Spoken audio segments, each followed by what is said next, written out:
Je me rappelle la première année, il y a eu une bêtise, puis ils l'ont mis sur toute l'académie. Vous voulez saler l'image de Montréal? Mettez tous vos chandails à l'envers. Puis quand on va vous dire que vous avez le droit de les remettre tout droit pour pas saler l'image, on va vous le dire, puis là, vous avez le droit de porter le maillot avec fierté. Fait que la première chose qu'ils t'apprennent, c'est le cadre de vie. Ils t'inculquent ça avant de vraiment jouer.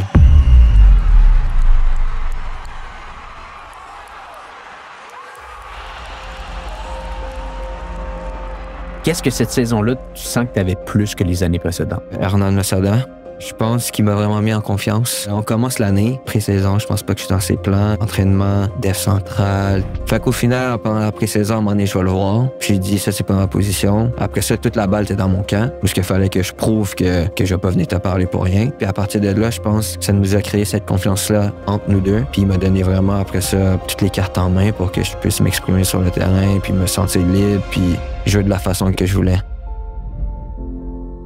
D'un côté, il y a une fierté extrême. Un Québécois de plus qui va jouer en Europe. D'un autre côté, c'est un espoir qu'on a vu grandir à Montréal, qui est devenu le meilleur joueur du club en 2023. Comment toi, tu le vis? Beaucoup de nostalgie. Quand j'ai quitté, quand j'ai dit bye à tout le monde, mais c'était dur. Ça a été dur de dire bye. J'étais attaché à ce club-là, puis je suis encore attaché.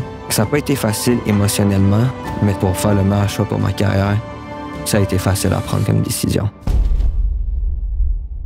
Mathieu Choinière, tu es un international canadien qui évolue actuellement au Grasshopper Club Zurich en Suisse. Formé à l'Académie de l'Impact de Montréal, tu es le premier joueur à avoir gravi tous les échelons de U12 à U19 avant de signer professionnel avec le club montréalais. Avec le CF Montréal, tu as marqué les esprits en devenant un titulaire indiscutable, participant au match des étoiles de la MLS en 2023 et 2024 et étant nommé joueur le plus utile du club en 2023. Aujourd'hui, tu poursuis ton ascension en Europe. Mathieu, merci beaucoup d'être sur le podcast Histoire de foot aujourd'hui. Merci à toi, Antoine, de m'avoir invité. Ça faisait longtemps qu'on voulait faire ce podcast-là. Au début, on parlait peut-être de le faire à Montréal il y a quelques mois. Finalement, tu m'as dit, attends un peu, on va se parler plus tard. Et nous voici aujourd'hui ici à Zurich. Dans un autre monde. Ouais. C'est une belle discussion qu'on va pouvoir avoir ensemble, Mathieu. Beaucoup de choses à décortiquer. Il y a eu beaucoup de changements dans ta carrière, dans ta vie récemment. On va en parler un petit peu plus tard. Mais pour les gens qui ne le savent pas, peut-être qu'on pourrait commencer un peu avec ton enfance. Toi, tu as été un produit de Saint-Jean-sur-Richelieu, je crois bien? Oui, exact. Un peu plus un village à côté de ça. Saint-Alexandre. Fait que ma famille, on est là-bas, dans un petit village. Puis ouais, mon soccer a commencé là-bas, dans les petites équipes de Saint-Alexandre. Puis on jouait contre les villages à côté, à droite, à gauche. Fait que, ouais, ma passion a commencé là. Mais je te dirais plus spécifiquement dans ma cour arrière. Parce que quand tu vas en campagne, tu as des grandes cours un peu plus. Ça a été là où, je pense à l'âge de 4 ans, on a sorti un ballon dehors, puis il y avait nos voisins qui jouaient. Puis on s'est tous réunis, puis on a joué derrière chez nous. Puis à partir de là, mon père a construit un but derrière chez nous. Puis après ça, on était toutes les soirées après l'école avec mon frère à jouer derrière, puis à tirer dans le but. Littéralement, c'est commencé comme ça. Parce que parlons-en, ton frère aussi, c'est une famille de foot. Hein? Les Choinière, David Choinière a fait l'académie, il a signé professionnel également. Je crois qu'aujourd'hui, il fait carrière en CPL, si ma mémoire est bonne. Exact. Donc, c'est une histoire un peu de famille, le foot. Et je t'écoutais, je faisais des petites recherches. Et toi, tu es très transparent là-dessus. Il y a eu un très gros impact sur toi. Là. Tu voulais suivre un petit peu les traces. Peut-être tu peux nous parler un petit peu de cette dynamique entre toi et lui quand vous étiez plus jeune? Oui, exact. Je pense qu'il m'a tracé ma ligne directrice. C'était un peu un exemple quand j'étais jeune. Parce qu'en jeune, il avait un talent extraordinaire. Et je pense qu'il a beaucoup plus de talent que moi en termes de qualité technique et de dribble, tout ça. Fait que souvent, on allait derrière. C'était moi qui défendais, puis lui qui attaquait tout le temps. Mais ouais, il m'a donné ma ligne directrice à suivre. Puis après ça, lui, il a gravi tous les échelons. Ouais. Fait qu'à l'académie, moi, je suis rentré à 12 ans. Lui, il est rentré à 14 ans. Mais lui, il a fait U14, U15, U16, U17, U19, tout le kit. Puis j'étais comme, OK, mais s'il le fait, moi aussi, je peux le faire. Équipe nationale, tout le kit. Puis à chaque fois, c'était comme, ouais, je suis plus jeune, donc je suis derrière, mais je vois tout ça. Puis on vit le même monde, on vit la même chose.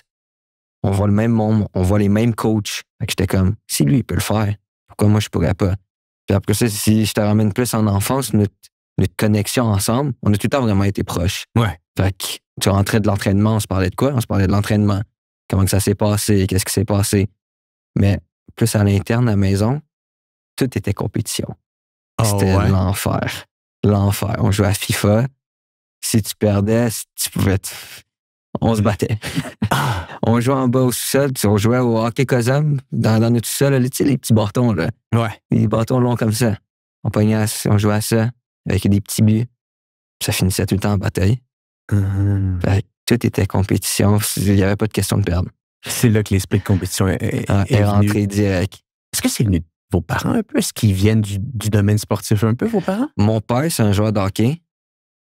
Puis, à chaque fois qu'on joue aux jeux de société ou peu importe, puis là, si quelqu'un est un peu trop fin, quelque chose comme ça, il dit tout le temps, non, on est là pour gagner, peu importe la manière. Fait que je pense que c'est venu de ça. Lui, il joue au hockey, quand même à un bon niveau, puis il a tout le temps aimé le sport. Fait que je pense que cet esprit de compétition-là, il venait de là. Fait qu'après ça allait juste venu à mon frère puis moi. Puis là, c'était juste fou qu'est-ce qui pouvait se passer dans le sous-sol ou sur le terrain. Sur le terrain, derrière, n'importe où. Incroyable. Et bon, tu viens pas tellement loin du Celtics. Je l'ai mentionné en introduction, tu as fait littéralement toutes les catégories du CF Montréal. On en parlera dans quelques minutes. Mais tu joues en club, tranquillement, c'est avec le Celtics que tu vas t'intégrer. Donc, le Celtics de Haut-Richelieu, de Saint-Jean-sur-Richelieu, pour les gens qui nous écoutent aujourd'hui, qui voudraient un petit peu de contexte. C'est là que tu fais tes premières classes? C'est là peut-être que tu découvres que tu as un certain talent? Oui, au Celtics, à Saint-Jean, ça arrive sud. Je sais pas, je suis arrivé vers quel âge? Je devais arriver vers 6 ans. Puis jusqu'à temps que je rentre à l'académie. C'est pas mal là où j'avais le sport-études qui a commencé aussi en 5e année primaire, 6e, où c'était un peu en lien avec Celtics de Saint-Jean-sur-Richelieu. Fait que j'étais tout le temps là-bas, j'étais tout le temps au stade. J'allais à l'école, j'allais au stade. Je rentrais à la maison, qui était comme à 20 minutes. Puis ça a été ça ma vie depuis, on va dire, 5e année primaire. Mais ouais, c'est vraiment là où j'ai fait mes premiers pas, je pense, en tant que joueur de soccer. Et ce qui est intéressant, c'est que tu viens d'une génération où est-ce que toute l'infrastructure du CF Montréal est devenue beaucoup plus sophistiquée. Littéralement, quand tu avais 10, 11, 12 ans, c'est là qu'il y avait une réelle infrastructure qui se mettait en place. Et tu fais partie de cette infrastructure-là dès ton plus jeune âge. Tu parlais que ton frère a intégré l'académie à 14 ans. Toi, c'est à 12 ans. J'aimerais qu'on décortique un petit peu l'évolution ensemble du CF Montréal au niveau de l'académie. OK. Parle-nous un petit peu, quand tu rentres, comment tu rentres à 12 ans? C'est des camps de détection? Comment ça se met en place ici? Oui. À la base, vu que Montréal rentrait en MLS, il y avait besoin d'une académie. C'était obligatoire? C'était obligatoire.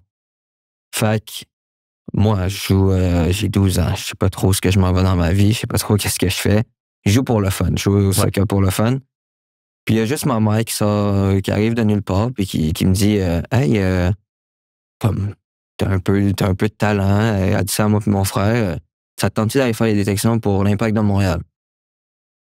Ouais, j'aime jouer au soccer. Puis mon but, j'ai 12 ans, mais j'ai dit mon but, c'est de jouer professionnel puis me rendre le plus loin possible. Fait que saute dans le char le jour de la détection, on s'en va là-bas, puis tout s'est bien passé. Puis c'est comme ça que je suis rentré dans l'Académie de l'Impact de Montréal. Et c'est quoi? C'est un jour de camp de détection, un week-end? Je pense que ça remonte. Il y a un bout derrière. Ouais. Mais je pense que c'était 1 ou 2 journées. 1 ou 2 journées. Je me rappelle plus vraiment. Je sais que je me rappelle d'un entraînement précis, mais je sais pas s'il y en a eu un deuxième. Puis est-ce que tu as un premier choc avec, on va dire entre parenthèses, on va mettre des grosses parenthèses ici, le haut niveau, parce que j'imagine que tranquillement, les joueurs qui sont là, même à 12 ans, ça doit être les meilleurs au Québec, ou du moins les meilleurs qui ont voulu se présenter au camp de détection, on pourrait le dire ainsi. Ouais. D'avoir un changement un petit peu avec ce que tu voyais dans ta cour ou ce que tu voyais au stade, là. Oui, c'était différent. Tout le monde voulait rentrer, je pense, dans l'académie. Après ça, je pense qu'il y avait aussi des joueurs qui étaient un peu mitigés ou qu'ils ne savaient pas trop. Il y avait le CNHP, il y avait ça, puis c'était nouveau, l'Académie de l'Impact de Montréal. Fait que je pense qu'il y en a qui sont un peu restés voir 2-3 années. Mais ouais, il y avait de la qualité aux détections. Ça, je vais pas te mentir, je m'en rappelle très bien. Puis quand je suis sorti de là, j'étais confiant. Mais j'étais pas sûr à 100%. OK, ouais, c'est sûr que j'ai fait l'Académie de l'Impact de Montréal. Et tu parlais du CNHP, donc il y a eu un croisement un petit peu. Il y avait des gens qui restaient au Centre national et il y avait l'Académie. Donc les deux, rapidement, n'étaient pas ensemble. Il y avait une certaine distinction ou tranquillement, ils ont ramené tout le monde ensemble? Cette partie-là, je connais pas trop. Moi, je suis vraiment allé... C'est une autre génération, CNHP. Ouais. Tu vois, c'est davantage ma génération. Les joueurs 93, je me rappelle, de notre âge, c'était un petit peu l'Eldorado. C'était ce que tu voulais atteindre, exact. Le CNHP, qui tranquillement était quelque chose qui pouvait précéder les équipes nationales. Toi, c'est ça. Tu viens du volet où est-ce qu'il y a l'infrastructure qui se crée avec l'Académie. Parlons un petit peu du mindset un peu que les coachs, les directeurs intègrent à des jeunes joueurs, 12, 13, 14 ans, parce que bien entendu, vous êtes dans le centre de formation on a l'objectif de devenir professionnel. Qu'est-ce qu'on essaie de vous injecter un petit peu comme mentalité, manière de jouer? Ouais. Est-ce que tu as des souvenirs un petit peu de tout ça? Oui, j'ai des bons souvenirs. Mais juste pour retourner aux détections, tu vois un coach que je me rappelle très bien qui était là, puis je le connaissais avant parce qu'il était sur la rive-sud aussi, mais c'est Wilfred Nancy, qui est à Columbus maintenant. Oui, incroyable. Je me rappelle qu'il était là, puis je savais qu'il allait être là vu que je le connaissais déjà. Mais donc, ça remonte à loin, votre connexion? Oui, ça remonte à très loin. On se connaît depuis longtemps. Lui, il a coaché mon frère avant ça. Fait que, ça fait un bout qu'on se connaît. Parce que lui, on va en parler un petit peu plus tard quand tu fais ton entrée avec le CF Montréal. Tu as eu plusieurs coachs, tu as connu plusieurs coachs, parce qu'il y a eu beaucoup de coachs avec le CF dans les dernières années. Lui, c'est définitivement lui qui a fait le déclic. C'est à partir, quand il est arrivé, c'est là, littéralement, que tu as commencé à jouer beaucoup. Mais on en parlera un peu plus tard. Je reviens un petit peu. Donc, il y a Wilfred Nancy, que tu te rappelles, qui est là. J'imagine que d'autres coachs, d'autres directeurs, d'autres gens qui intègrent, qui veulent injecter un petit peu cette mentalité-là. Qu'est-ce qu'on essaye de vous enseigner? Est-ce qu'il y a une vision précise? Est-ce qu'il y a un cadre précis qu'on essaie de mettre en place? Exact. Tu as parlé de cadre, mais justement, il te montre l'importance à l'extérieur du terrain, qui est aussi important que sur le terrain. Fait que la première chose qu'ils t'apprennent, c'est le cadre de vie. Fait que tout ce qui est respect, ponctualité, comment t'adresser aux gens, tout le kit. Ils t'inculquent ça avant de vraiment jouer. Fait que je me rappelle la première année, il y a eu une bêtise, je sais pas trop quoi, c'est des jeunes de 12, 13, 14 ans, le vestiaire, tout le kit. Puis ils veulent mettre les pendules à l'heure. Fait qu'il y a eu une bêtise, puis ils l'ont mis sur toute l'académie. Hey, vous savez quoi? Vous voulez saler l'image de Montréal? Ben OK, mettez tous vos chandails à l'envers, puis vos shorts à l'envers. Puis quand on va vous dire que vous avez le droit de les remettre tout droit pour pas saler l'image, parce que tu sais, quand tu changes de chandail, le logo est l'autre bord, ben on va vous le dire, puis là, vous avez le droit de porter le maillot avec fierté. Fait que là, on était comme, on est rendu où, là? Qu'est-ce qui se passe? T'es plus dans les clubs amateurs, tu vois que t'es dans un centre de formation qui veut te formater d'une bonne façon, puis qui veut t'inculquer les manières de jouer, les manières de savoir vivre aussi. Fait que c'est vraiment aussi une école de vie. Mais après ça, sur les principes de soccer, qu'est-ce que j'ai trouvé vraiment bon, c'est que peu importe que tu parles de U12 à U19, qu'est-ce qui a été mis en place par les coachs et par le directeur qui était Philippe Lafroy, c'était la même mentalité. De U12 à U19, c'était les mêmes principes de jeu. Fait que tu changeais pas, t'arrivais pas U14, puis bon, OK, U12, tu t'essayais de jouer, puis U14, tu kicks la balle. Non, tout ce qui était... tous les principes de jeu, là, que je pourrais dire. De jeu, construire, disons, par derrière. Exact. Garder le ballon, counter-press après avoir perdu le ballon, toutes ces affaires-là, ben, c'était la même. Fait que plus que tu évoluais, après ça, tout allait un peu plus vite, mais ça restait dans les mêmes principes. Fait que jamais tu étais déboussolé de « Ah non, j'arrive U17, je sais pas où me positionner, je sais pas quoi faire. » Non. C'était la même chose, c'est juste que ça allait un peu plus vite. Tu joues au milieu à ce moment-là? Oui. Toute mon académie. Ouais, toute l'académie, tu joues au milieu parce qu'on t'a vu un petit peu avec le CF pendant peut-être 1 ou 2 ans. Tu étais un peu piston à droite. Tu étais revenu un peu au milieu, mais à ce moment-là, pendant tes années de formation, toujours au milieu de terrain. Toujours au milieu, je pense que ça a été mon poste. Un peu plus jeune en 6, après ça un peu plus haut en 10, plus que j'ai avancé. Fait que j'ai vraiment trouvé le in-between, là, parce que mon sweet spot, c'est, je pense, jouer en 8, box-to-box. Fait que, vraiment ton style de jeu. Tu as parlé de Wilfred, tu as parlé de Philippe Lafroy. tous les gens qui sont venus sur le podcast ont tellement d'éloges à dire de Philippe Lafroy. On dirait qu'il était vraiment capable de mixer. Il faut absolument qu'on l'aille sur le podcast, Philippe. On dirait que c'était quelqu'un qui était capable de mixer, bien entendu, la structure, la vision sportive, mais la vision humaine, beaucoup. Je serais curieux, Philippe, Wilfrid, qui d'autre? Et peut-être tu as des anecdotes à nous parler de certains d'entre eux. Ouais. Ils sont pas mal tous à Columbus en ce moment. Ils se sont tous retrouvés là-bas, c'est incroyable. Hein? C'est pour ça que je te dis qu'ils étaient tous comme ça. Fait qu'ils avaient toute la même vision du soccer. Qui était à Columbus en ce moment? Wilfrid et les autres? Wilfrid, Johan Damet. Il y a un préparateur physique aussi, Jules Guéguin. Guéguin. Yannick Girard.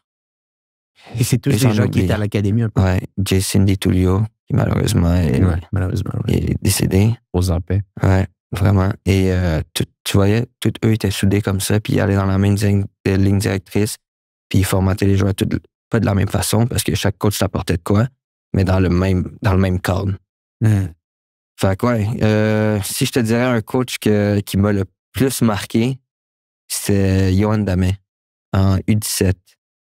Ce qui m'a appris à vraiment t'as pas besoin de toucher 82 ballons pour être influent sur le jeu. C'était vraiment lui un jeu de position, surnombre, trouver le bon espace, puis justement attaquer ça, puis jouer en relation avec le monde alentour de toi. Il m'a vraiment appris ça, puis je me rappelle un match où je suis sorti, j'étais pas content parce que j'avais pas touché comme j'avais 90 ballons. Puis il est venu me voir, puis il m'a dit non, genre, t'as fait ton match, mets-toi-en pas trop sur les épaules. T'as fait exactement ce qu'il fallait pour ce match-là. Puis je suis rentré dans le boss après ça parce qu'on jouait tout le temps aux États-Unis en USSD. Il y avait 7 heures de boss à faire. Je pense les 2 premières heures, j'étais comme, ben non, j'étais poche, là, j'étais poche. J'ai pas été bon aujourd'hui. Plus que je réfléchissais à ça, ben, je pense que j'ai pensé que, OK, mais peut-être là, c'était mon ailier à côté qui avait un peu plus de temps sur le ballon puis qui pouvait, à cause de mon positionnement. Fait je pense à partir de là, j'ai commencé à un peu mieux cogiter sur les espaces, le temps, comment me démarquer, comment jouer par rapport à l'adversaire et mon coéquipier. Donc, ouais, s'il y a un qui m'a vraiment influencé sur ces années-là, je te dirais de 16 à 18, c'est ce coach-là. C'est ce coach-là. Quelle est ta relation avec ton frère à ce moment-là aussi? Parce que tu as la chance d'avoir quelqu'un qui, tout le temps, je pense, c'est 2 ans de plus que toi qu'il a. Exact. Donc, il est tout le temps 2 ans en avance. Il peut te dire un peu qu'est-ce qui va se dérouler dans ta carrière dans les prochaines années si tu suis un certain chemin. Comment toi et David, vous êtes capables peut-être de partager les bons coups, de discuter? Est-ce que c'est quelqu'un vraiment qui devient quasiment ton meilleur ami? Est-ce que c'est ton meilleur ami à ce moment-là? Comment vous travaillez ensemble? Comme je t'ai dit, on a tout le temps été proches, puis on revenait à l'appart. On avait un appart avec laquelle... On vit ensemble? Ouais, ensemble à l'appart. Puis, bon, comment s'est passé ton match? Comment s'est passé ton entraînement? Fait que c'était juste ça. J'allais voir ses matchs. À un moment donné, il y a eu le FC Montréal aussi. Ouais. Le FC Montréal, ben, lui, il a signé au FC Montréal. Là, il joue professionnel, c'est USL, si je ne me trompe pas. Je suis comme, bon, mon frère joue pro, ben, je vais aller le voir jouer, puis j'allais voir ses matchs de l'académie aussi. Puis comme, j'essaie pas de prendre des notes, mais de regarder comment ça va. J'ai regardé les autres joueurs aussi autour, mais là, OK, oui, il peut jouer à FC Montréal, après il signe en équipe première. Fait que c'était vraiment juste ça. On rentrait à la maison, puis on parlait de tout ça. De genre, hey, c'est quoi le niveau? Comment tu trouves ça? Est-ce que c'est dur? Là, il arrive après un entraînement, des fois content, des fois pas content. Qu'est-ce qui s'est passé aujourd'hui? Puis il t'explique des péripéties qui s'est passé pendant l'entraînement. Plein d'affaires, des journées qui reviennent, puis il dit, ouais, j'ai été trop fort aujourd'hui, je pense que je vais commencer le prochain match. Fait, votre relation tourne autour du foot constamment? Ouais, constamment.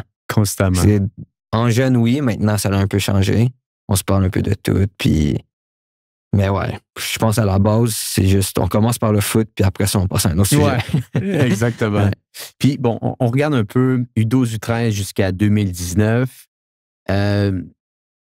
Tes années de jeune au centre de formation du CF Montréal, Impact de Montréal, j'imagine, pendant un bon bout de temps. Est-ce qu'il y a une année là-dedans particulière? Tu parlais de U17. Ouais. Ou est-ce que tu as un certain déclic par rapport à ton positionnement, par rapport à où est-ce que tu dois te situer sur le terrain pour générer un surnombre? Tu n'as pas nécessairement besoin de tout le temps toucher au ballon. Est-ce qu'il y a d'autres années qui ont été marquantes de ton côté que tu te rappelles? Les années où je me suis dit, OK, ça peut devenir vrai, je peux signer pro. Je pense que ça a commencé à 16-17 ans.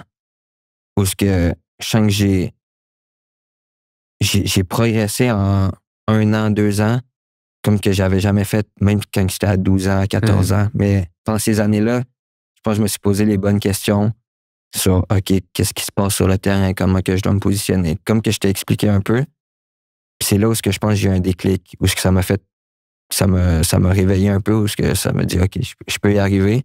Je pense que mon premier entraînement avec les pros arrive à l'âge de 17 ans. Puis c'est un intersquad, juste comme ça. Puis je sors de là, puis je trouve que j'ai vraiment bien fait. Puis je sors de l'entraînement, c'était comme 2-20 minutes. C'est pas grand-chose. Ouais. Mais quand tu arrives là, ton premier entraînement à 17 ans, t'as rêvé depuis que t'es jeune à vouloir t'entraîner avec eux. Puis tu sors de là, j'ai été bon aujourd'hui. Je peux jouer avec ces gars-là. Je peux jouer avec ces hommes-là. Ça t'ouvre les yeux, puis tu te dis, OK, bon, qu'est-ce qu'il reste à faire pour justement pouvoir signer? Avoir puis, cette signature. Puis tout le kit. Mais ouais, je pense que c'est à partir de là, 17 ans, que ça m'a ouvert les yeux sur le monde professionnel, l'académie. Puis c'est ça. Je t'écoutais, Mathieu, puis tu ouvres une porte intéressante, le volet de la signature professionnelle. J'écoutais certains entretiens que tu avais donnés, puis c'était pas clair que ça allait se faire. Tu jouais, bien entendu, des matchs. Je pense que tu étais rendu en U19. Tu te posais des questions de se dire, bon, j'ai un match aujourd'hui en U19. Est-ce que quelqu'un du club pro qui va venir voir le match pour voir si je performe bien? Peut-être que tu peux nous parler un petit peu de cette saison-là, parce que je trouvais ça donc intéressant. Souvent, on pense que un joueur professionnel, il est excessivement bon depuis ses 13 ans, le chemin est tracé, puis à 16-17 ans, il signe, puis tout est réglé.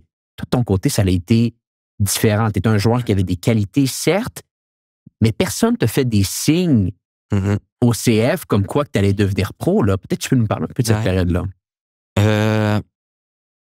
Tu vois la différence? Nous, qu'on trouvait les joueurs de l'académie, c'est, tu vois, des joueurs en France ou n'importe où en Europe, ça signe à 16 ans, ça signe à 17 ans. Mais nous, on arrivait à l'académie, puis il n'y avait personne qui avait vraiment signé à cet âge-là. Puis là, on arrive à 18, 19. Puis là, on se dit, OK, moi, ma dernière année, c'était U19. Il n'y avait plus le FC Montréal après ça. Fait que c'était 19 à pro. Puis l'année commence, je commence bien, je m'entraîne avec les pros régulièrement, mais sans rien de plus. Parce que là, je joue les fins de semaine avec l'académie. Tout se passe bien, je fais des bons matchs à 6 passes en USSDA, mais sans se faire vraiment approcher. Fait qu'à un moment donné, je parle avec mon agent, puis je suis OK, qu'est-ce qui se passe? Je pense que c'était moitié d'année. Fait qu'il restait un autre 4 mois, puis après ça, la saison était finie. Puis je me retrouvais sans rien. Fait que là, je dis OK, qu'est-ce qui se passe? Comment qu'on peut faire pour avoir ce contrat-là? Fait que là, mon agent parle avec Montréal, mais sans plus. Fait que là, le temps passe encore. Puis à un moment donné, on se dit, bon, il faut que je me trouve des plans B d'abord. Fait que là, je me dis, OK, je vais aller chercher des universités américaines. Puis je me rappelle encore, il y avait Simon Gatti qui vient me voir puis qui me dit, on avait une discussion avant ça, puis il me dit, mais semble, j'étais sûr que tu étais dévoué à l'Impact de Montréal, à l'académie, puis tu as signé à Montréal. Mais pourquoi tu viens me voir avec des universités américaines? Parce que c'est lui qui s'occupait de mettre les joueurs de l'académie aux universités américaines, les connecter. Fait que là, je vais le voir, puis je dis, bon, OK, je vais à l'université, au pays, je vais avoir un scholarship, puis je vais m'amuser à l'université, puis après ça, peut-être, je vais avoir une chance de signer pro en MLS. Puis il vient, puis il me dit, ah non, j'étais sûr que tu étais dévoué pour Montréal, toute l'équipe. Puis je fais, puis là, je joue un peu le jeu, puis je fais, non, je vais à l'université, ça. Et ça me plaît. Genre, il y a deux vies, puis peut-être je vais faire ça. Cette question-là, parce que tu le crois vraiment ou tu dis peut-être que ça va forcer le club à vouloir venir t'offrir un contrat? Je savais pas qu'est-ce qu'il pensait, mais je savais au moins que j'avais un plan B avec l'université américaine. Parce que souvent, avec l'académie, tu vas dans des showcases, puis il y a beaucoup d'universités qui viennent. Puis j'avais reçu plusieurs écoles qui étaient comme on est intéressé par toi. J'ai fait des visites. Fait que justement, après cette discussion-là, j'ai eu une visite comme 2 semaines après. Puis là, je pense ça l'a un peu choqué. J'imagine. Ouais. Puis ils ont fait OK, quand il part en visite. Puis après ça, plus le temps passait, puis au final, je continuais à progresser, puis à m'entraîner avec les pros, puis à jouer des bons matchs avec l'académie. Puis au final, c'est arrivé. Qu'est-ce qui est arrivé? Le contrat est arrivé.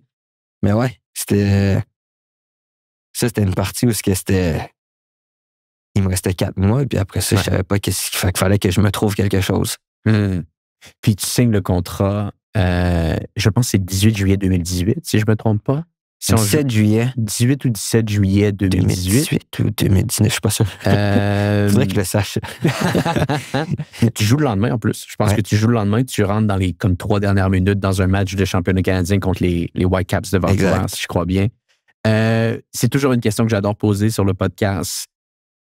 Les coulisses de comment tu apprends ta signature, les célébrations, si célébration il y a, j'imagine que ça n'a pas dû avoir lieu le moment de ta signature, tu jouais le lendemain. Mais parle-nous un petit peu de cette effervescence qui se met en place pendant cette semaine autour de ta signature, parce que et on va essayer de le mentionner à l'audience, je pense qu'à ce jour, tu es le seul joueur du club à Montréal qui a fait littéralement toutes les catégories jusqu'à une signature en professionnel. C'est pas rien, félicitations. Merci. Donc, c'est quasiment 10 ans de ta vie de travail, peut-être un petit peu moins, on va dire 7 ans de ta vie de travail, parce que tu signes à 19 ans, si je ne me trompe pas, pour une signature.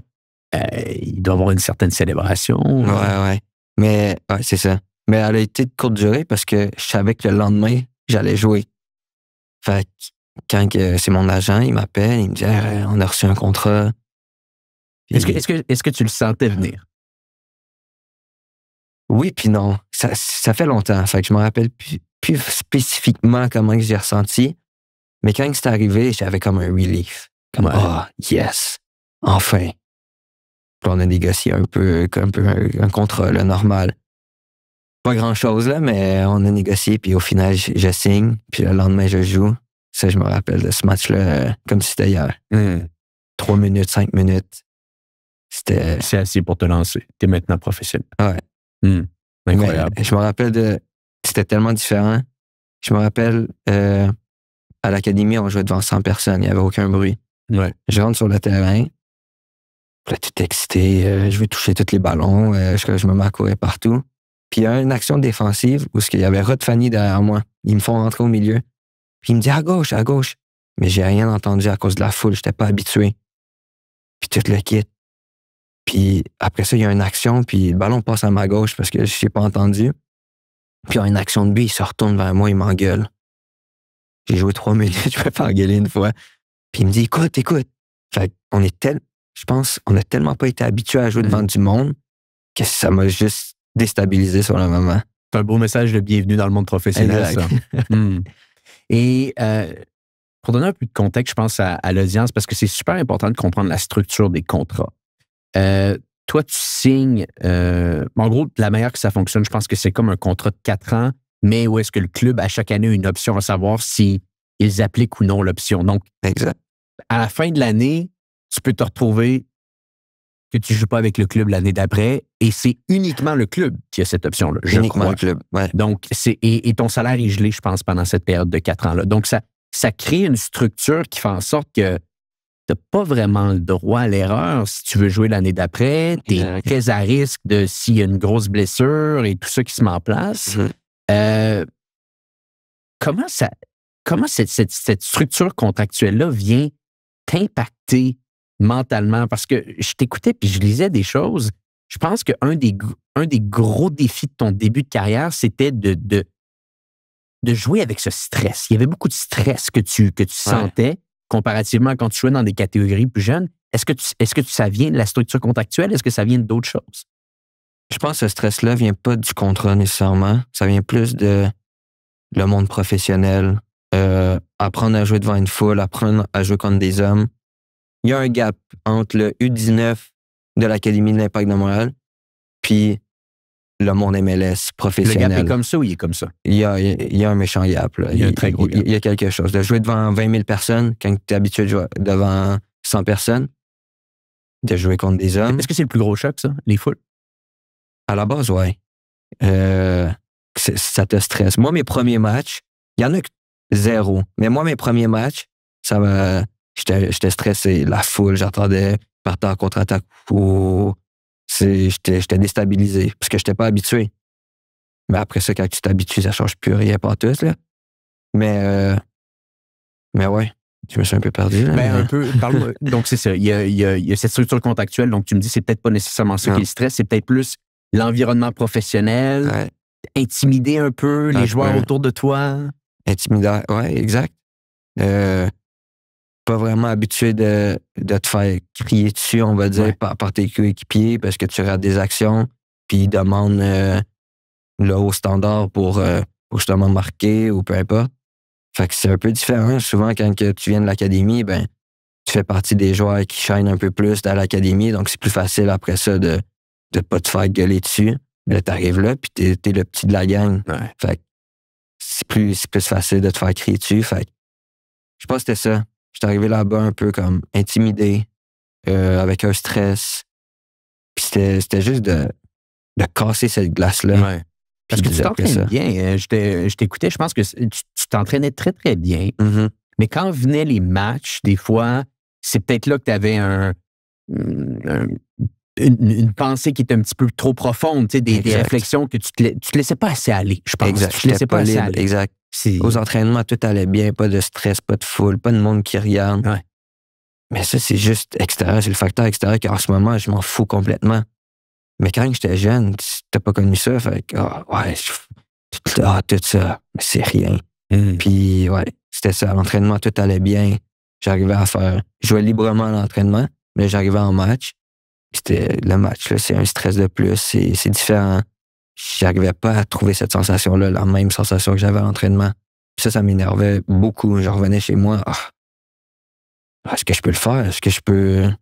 Mais tu dis je peux jouer. Je veux dire, c'est pas normal, mais même un peu après ça, 19, 20, après ça, j'ai eu ma blessure, mais 19, 20, un an et demi, où ça n'a pas pris 2 matchs, j'ai cassé la glace. Ça a pris plusieurs matchs où j'étais pas nécessairement libre de me sentir bien sur un terrain. C'est Rémi Garde, le coach, qui est en charge de l'équipe à ton arrivée. Ouais. Je pense que ça se déroule quand même bien. Vous avez une bonne relation. Il te fait confiance. Tu joues quand même quelques matchs à ta première année. Ouais. Comment ça se passe avec Rémi Garde? Super bien. C'est le coach qui me fait signer. Bonne relation. On s'aimait bien. Après ça, il me faisait jouer ailier. Ça me dérange vraiment pas. Moi, je cherchais à avoir le plus de minutes possible, à m'intégrer le plus rapidement dans le groupe. Donc, non, ça se passait super bien. Les entraînements se passaient bien aussi. Il me donnait des bons feedbacks. C'est ça, à un moment donné, après 5 matchs, comme on vient d'en parler, où j'étais pas trop bien, j'étais timide, ben, il me poussait, puis il voulait le meilleur de moi-même. Fait que là-dessus, comme, ça m'a vraiment pas dérangé, puis j'en suis même reconnaissant, où il me poussait, puis il voyait un potentiel en moi. Donc, moi, j'ai aimé ça. Puis, non, c'est ça. Ça s'est super bien passé avec Rémi Garde à ma signature. Et bon, il y a cette première saison-là, le club active l'option. Comment on se sent un peu? On se dit, est-ce que première étape de fait, on attaque la deuxième? C'est quoi un peu la sensation? Je m'y attendais un peu, parce que je jouais quand même. Fait que j'étais comme, OK, deuxième saison, il faut que je me prépare, puis il faut que je sois encore meilleur que ce que je viens de faire. Fait que c'était plus ça l'optique que j'ai eue. Parce qu'il faut juste que, OK, là, faut que je casse la glace, faut que je me sente bien, faut que ça aille mieux. Faut que je sois meilleur. Fait que c'était vraiment cette optique-là. Deuxième saison, Rémi Garde la commence, ne la termine pas. Je pense que c'est Cabrera, le coach, qui termine la saison. Et je pense que ça a été un peu plus compliqué, si je ne me trompe pas ici. Peut-être cette saison-là, des fois, on veut que la deuxième soit la saison de la confirmation. Peut-être pas à la hauteur de tes attentes, si je ne me trompe pas. Exactement. Un peu dans le même registre qu'on parlait, up and down, les matchs, je me sentais pas trop à l'aise. J'avais pas des bonnes performances comme que je le voulais. Je jouais un peu, mais j'avais pas justement cette Cette fluidité-là que tu trouves maintenant. Ouais. Fait que non, vraiment une saison roller coaster. Après ça, avec Wilmer, je joue tout simplement pas. Ouais. Fait que je finis l'année un peu C'est quoi les réflexions à ce moment-là? Est-ce que tu sens... parce que là, tu es un jeune professionnel, qu'on le veuille ou non, tu es Québécois. On veut que les jeunes Québécois qui jouent pour le club performent. Donc, c'est une pression supplémentaire tout de même. Les gens qui sont proches de toi te voient jouer. Quels sont les questionnements, les réflexions que Mathieu Chouanière se pose à la fin de cette deuxième saison? Ouais, plus compliqué. Je me posais des questions. Est-ce que j'allais rester avec l'option? Là, on essayait d'avoir des insides avec mon agent. Est-ce qu'il va rester ou non? Est-ce qu'il faut trouver d'autres choses? Fait que, surtout que j'avais pas joué, je pense, les 3 derniers mois avec l'autre coach. Donc, t'es dans le doute. Mais après ça, tu essaies juste de tourner la page, puis tu rentres dans ton off-season, mais tu t'entraînes quand même parce que tu veux préparer l'autre saison. Fait que je tourne la page, puis je commence à m'entraîner off-season, dans le gym, sur le terrain un peu, dans l'idée de, OK, la prochaine, faut y aller, là. Et là, c'est notre fameux Thierry Henry qui débarque comme coach. Première réaction quand tu apprends ça? C'est malade. C'est fou. Je m'y attendais pas. Après ça, tu vois les rumeurs à droite, à gauche, puis je fais, ben non, impossible, là, Thierry Henry, arrête. Quand il débarque, t'es comme, impossible. Comment il peut être là? Il vient jouer ou vient entraîner? Exact. Il veut jouer ou... Ouais. Parce qu'il aurait pu. De ce que j'ai cru comprendre, ce qu'on m'a dit, c'est qu'il y avait encore le niveau, là. Ouais. Aux entraînements, des fois, il rentrait dans des possessions, des petits matchs. C'était fou qu'est-ce qu'il pouvait faire. Il voyait des passes que personne ne voyait. Tu le voyais jouer, puis tu voyais que c'était fluide, c'était facile. C'était différent, exact. Puis ça, malheureusement, je pense que c'est une saison. Ça a été la plus compliquée pour toi parce que c'est là que tu as une blessure. Corrige-moi si je me trompe, mais je pense qu'il y avait beaucoup de douleurs qui s'étaient accumulées à travers le temps de ton côté. Tu avais de la difficulté à faire des changements de direction. Tu avais de la difficulté à bien aller au duel. Puis là, encore une fois, tu as toujours, et c'est pour ça que je voulais en parler d'emblée, c'est que tu es toujours un petit peu face à ce risque de cette fameuse année d'option. Ouais. Mais là, tu prends la décision qu'il faut que tu te fasses opérer parce que de toute façon, tu ne peux pas donner le meilleur de toi-même. Exact. Et en plus, on mixe ça, c'est une saison vraiment spéciale. C'est la COVID, vous avez une bulle à Orlando. Est-ce que on pourrait dire que c'est peut-être le plus bas que tu as été dans ta carrière, cette saison-là? Ouais, c'est la saison où je pense que ça a été le plus dur. Où je commence la saison, là, tu commences, OK, Thierry Henry, fait que là, t'arrives avec plein d'attentes. T'as envie de prouver, tu joues pas devant n'importe qui, là, tu joues, tu t'entraînes, il te coach. Thierry Henry, exact. Là, j'arrive là, je me sens bien à l'entraînement, mais après ça, il y a justement, qu'est-ce qu'on a parlé là, ma blessure, mon opération qui vient jouer en ligne de compte. Au final, je fais comme 4-5 mois avec un bubble à Orlando, avec le COVID. C'était un peu compliqué. Puis à un moment donné, il y a juste un moment où je me dis, je peux plus, c'était too much, là. Tu t'entraînes chaque jour, tu te lèves, tu bois, tu serres les dents, tu essaies de jouer dessus, mais c'est pas le fun, ou ce que tu te sens pas, ou ce que tu fais bien, mais tu sens pas que tu peux avoir tout ton potentiel. Après ça, t'arrives à jouer quand même, mais c'était pas le fun. Fait qu'à un moment donné, sur une journée, je me suis réveillé, puis j'ai dit non, ça fait là, faut que j'enlève ça parce que je peux pas continuer après ça. Ça voulait pas partir, fait que si ça voulait continuer pendant encore 1-2 ans, je pouvais pas jouer là-dessus. Parlons un petit peu des pour et des contre dans ce choix de décision-là, parce que tu sors d'une saison avec Rémi Garde et Cabrera où est-ce que tu n'as pas joué beaucoup, tu n'as pas pu vraiment confirmer les bonnes sensations que tu as eues dans la première année. Tu es dans ta 3e année, continuellement cette dynamique d'option-là. Là, si c'est une blessure qui s'allonge, le club peut commencer à se poser des questions. Donc, tu sais, j'imagine que tu as dû y penser longuement à tout ça. Les pour et les contre, avec qui tu parles de ça? Ton frère, ton agent? Tout le monde, ma famille, mon frère, mon agent, les thérapeutes. Est-ce que je devrais me faire opérer? Si, ça va prendre combien de temps? Est-ce qu'il y a des gens qui donnent... Est-ce que la vie est un peu mitigée? Est-ce qu'il y a des gens qui disent « fais-toi pas opérer », il y en a d'autres qui disent « fais-toi opérer » ou est-ce que la vie est unanime? Je pense qu'il y a un moment où je me dis, je me fais opérer, c'est juste, qu'est-ce qu'on fait? C'est quoi le chemin de l'opération qu'on fait? Est-ce qu'on me fait un shot de je sais pas trop quoi? Ouais. Est-ce qu'on m'opère au complet? Je pense que c'était plus ça. Fait qu'au final, j'ai cherché, je pense, pendant 1 mois, j'ai arrêté. Puis j'ai dit, bon, c'est quoi qu'on fait? Parce que j'en pouvais plus.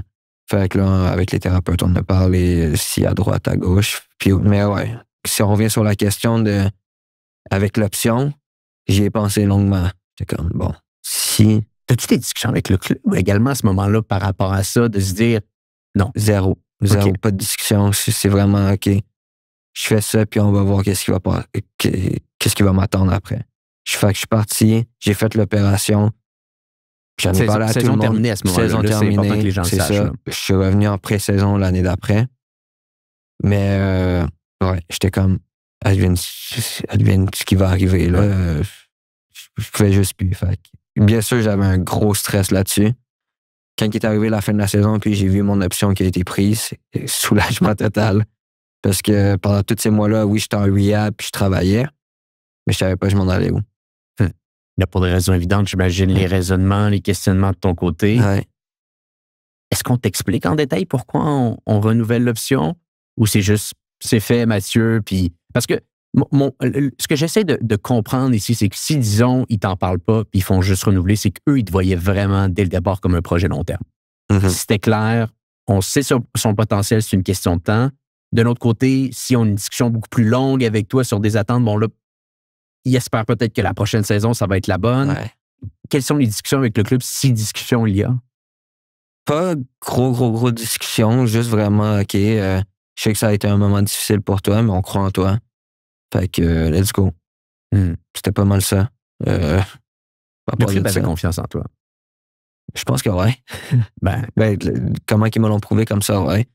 Fait qu'à partir de ce moment-là, ça m'a vraiment ouvert les yeux. OK, reviens de ça, là, puis go all in. C'est le temps de prouver. Ouais. Tu l'as prouvé. Ouais, j'ai fait de mon mieux.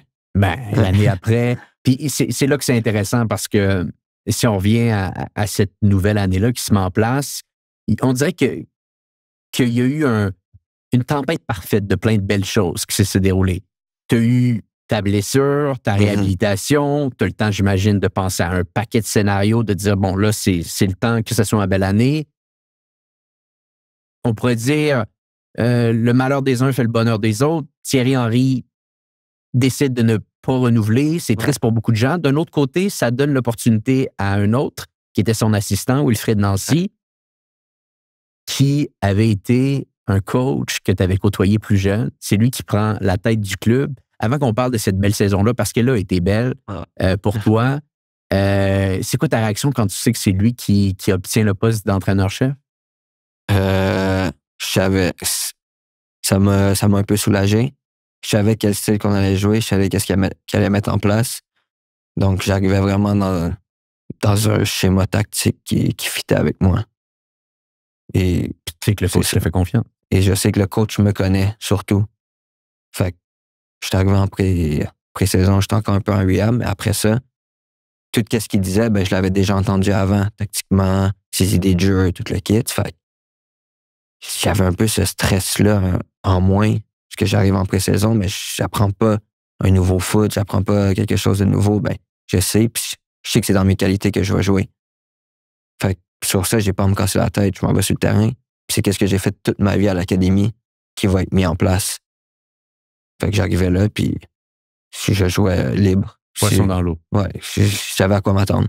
Vous jouez à 3 derrière, avec, des fois on pourrait quasiment dire c'est un schéma à 5, des fois c'est un schéma à 3 selon les phases de jeu. Et là, on te change un peu. Là, tu vas jouer davantage comme, on appelle ça un peu piston, sur le côté. Comment ce changement-là un petit peu dans ton poste s'est fait? Est-ce que dès le début de la saison, Wilfried te dit, écoute, Mathieu, cette année, c'est là qu'on pense que tu peux jouer? Est-ce que ça a été une opportunité qui s'est présentée à toi? Parle-nous un peu de tout ça. Je sais pas c'est venu comment. Tu t'en rappelles pas? Non, je m'en rappelle. Mais comment il m'a mis piston? Je pense que c'était un entraînement. Je reviens de ma blessure. Fait je commence pas vraiment le camp d'entraînement. J'arrive un peu plus sur le tard. Puis un entraînement, je me rappelle, on est à Miami. Puis là, tu vois, des fois, je jouais def central, milieu.